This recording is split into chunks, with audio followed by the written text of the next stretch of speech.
Mbalamusiza nnyo mwenna nate neesanyuka okubalaba mu kitundu kyaffe eky'olwaleero era mu ssuula e17 nsoberera eka ne mu kibira mu katabo singa obadde ggwe. Ekitundu ekyayita mu ssuula eno yennyini tujjukira nti empuliziganya ya Lucky ne Sitenda yagenda nefunamu emigozi obano oluvannyuma lw'esitimu ya Sitenda okubula, naye munnaffe n'atasooka kukitegeera.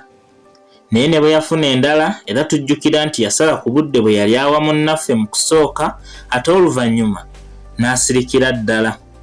Wabula mu kiseera ekyo ate ne Jovian we yayingirirawo wadde Lucky yali afaanana ye eyamusangula mu mutwe. Kale ekitundu ekyo twakiwunzika Lucky asobeddwa ng'abuzaabuzibwa kiki kyateekwa okukola kuba yali ategedde nga Jovian yasinga okumwagala wabula ng'ate ye asinga kwagala Sitenda eyali atandise okumubuzaabuza. Katuve wano tweyongere n'ekitundu kyaffe eky'olwaleero mu ssuula eno yennyini ey'e17 nsoberwa eka ne mu kibira.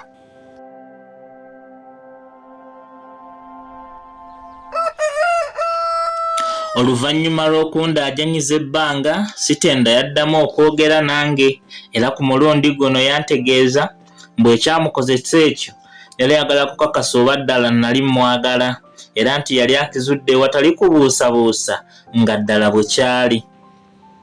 Namusaba eby'okungezesa abikomye kuba yekka gwe nali njagala era kino nali nkijulira n'amazima ku maaso ne mu mutima gwange ssaako ne mu bye nali nkola. Nebbanga lino lyonna twali tuwayiza ku ssimu awatali kusisinkana anti okuva mu kyalo okugenda e Kampala gye yali akola nga si kyangu wadde.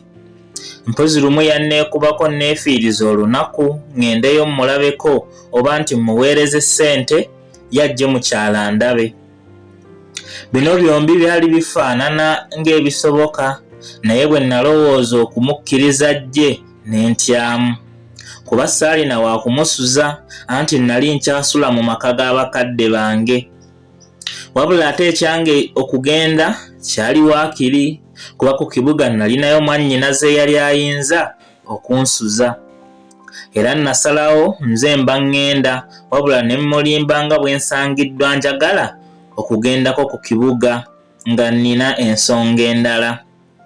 Kuba nakimanya nga singa sisala gano yali wa kulowooza nti mu kyalo nnyinayo be mmukweka be ssaagala bamanye nti mmulina.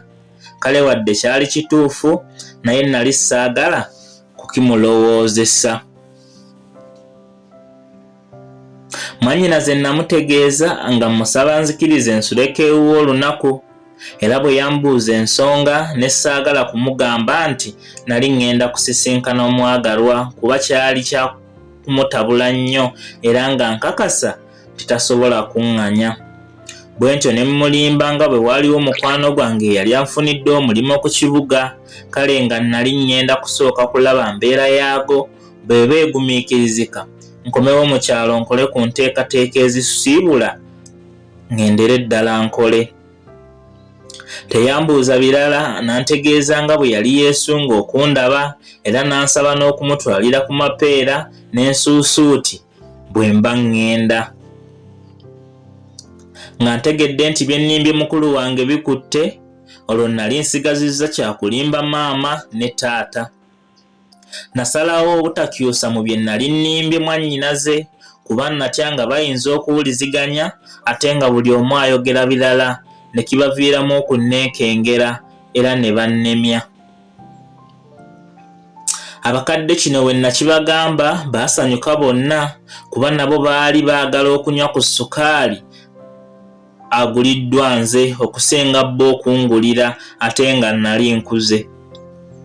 Bwe nawulira ebigambo byabwe ate ne nfuna ekirowoozo ky'okunoonyeza ddala omulimo kuba nali ntegedde essaala yaabwe. Nga mmaze okutegeera nti byempanze binywedde nakubira munnange ne mubuuza ew'okusisinkana era nantegeezaawo. Ng'eyaŋŋamba nali simanyiiyo wabula olw'okuba nali nkuze nakimanya nga nsobola okubuuza era ne ndagirirwa mpaka kutuuka. naye wadde nali ndowoozezza bwe ntyo wabula abantu b'ekibuga tebaali bangu nnyo ng'ab'okwaffe naye era namala ne ntuuka. Twafuna akaseera akanyuvu nga buli omu asuubiza munne mirembe misa. Nga tuwaya yantegeeza nti engeri gye twali tukuze twali tusobola okutandika okubeera ffenna ng'omukyala n'omwami. Kino bwe nakiwulira nasooka kuseka nga ndowooza nti nkyasaagamu busaazi oba nti akyogedde kundaga bwali mwetegefu okubeera nange mu bulamu obujja. Kuba kino nze nali sinnakirowoozaako wadde nali mwagala okufa. Anti wadde twali tufaanana abakuze naye obukulu bwaffe bwali bwa myaka gyokka nagyo egitaali miggumivu bulungi. Naye bwe obusobozi nali nkakasa nga sibuusabuusa nti bukyali buwere. Nze mu kaseera ako saalina mulimo gwa nkalakkalira mwenzi jjajjamba. Kale ng'okusalawo neetikka obuvunaanyizibwa bw'omukyala n'ebyali biyinza okuvaamu ndaba kuba kwetunuuliza bye siiwangule. Namusaba kye yali ayagala akkirize tukiweemu emyaka ng'ebiri male okwekemba wabula ng'era nkimanyi nti sirina nnyo kyamaanyi kye nnyinza kugikoleramu.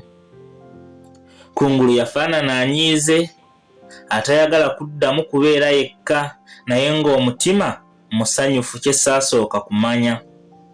Naye bwe nagenda okwefumiitiriza ebigambo bye nakizuula nga naye simwetegefu kubeera nange embudde obwo wabula ne sitegeera lwaki yali akireese bw'atyo.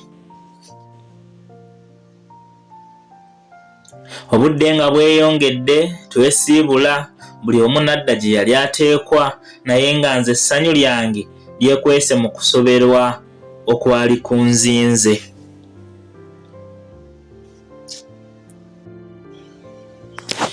Ampuliriza omulungi. Bwe tutyo ne tuba nga tufundikidde ekitundu kyaffe eky'olwaleero era essuula e17 nsoberweka ne mu kibira. Bwetyo bwebadde tebadde mpanvu nnyo ndowooza era bwe tutyo tugifundikidde. Kati nina essuubi erinywevu nti abadde tebannaba kutandika kutegeera era abadde bakyebuuza nti ddala lwaki erinnya eryo singa obadde ggwe. Omuwandiisi teyasalawo okutuuma akatabo ke. Ndowooza kati mutandise okwefumiitiriza era ensonga mugitegeera.